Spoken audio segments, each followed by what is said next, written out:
C'est plus lent, mais c'est aussi plus chic et surtout écologique. C'est le retour de la marine à voile. Une société bretonne propose de transporter des marchandises sur de vieux voiliers. Faisons la liaison entre Bordeaux, la Bretagne et l'Angleterre. Reportage de Jean-François Géat et Jean-Michel Lidvin.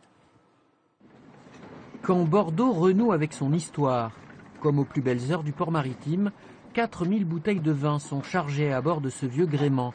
Deux viticulteurs girondins tentent ce retour au transport à la voile, une façon pour ces vignerons bio de prolonger leur démarche écologique. Produire du vin, c'est bien.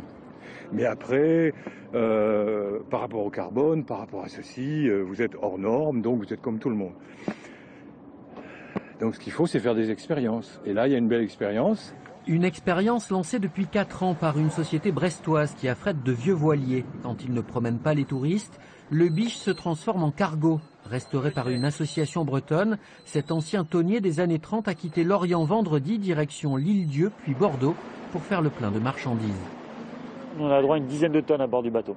Donc, effectivement, c'est pas un porte-conteneur, on ne peut pas prendre énormément de fret. Mais c'est pas vraiment ça le but, en fait, je pense, de transporter une énorme quantité. C'est vraiment de faire comprendre qu'on peut faire du transport autrement qu'avec des gros moteurs gasoil et on peut le faire à la voile. Échalotes, bière, vin, toutes ces marchandises seront labellisées transportées par voilier. Une plus-value symbolique pour un mode de déplacement plus lent et plus coûteux, mais rentable selon ses concepteurs. Il y a une vraie viabilité aujourd'hui avec le contexte que l'on a, c'est-à-dire des voiliers du patrimoine, des voiliers qui sont des témoins d'une autre époque, un anachronisme apparent. Il y a une vraie viabilité aujourd'hui par rapport aux différents réseaux et aux différentes routes qu'on exploite. Et il y a en plus des perspectives avec l'idée de construction de grands cargos à voile.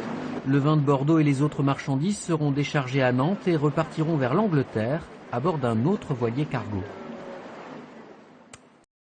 C'est dans un mois tout juste.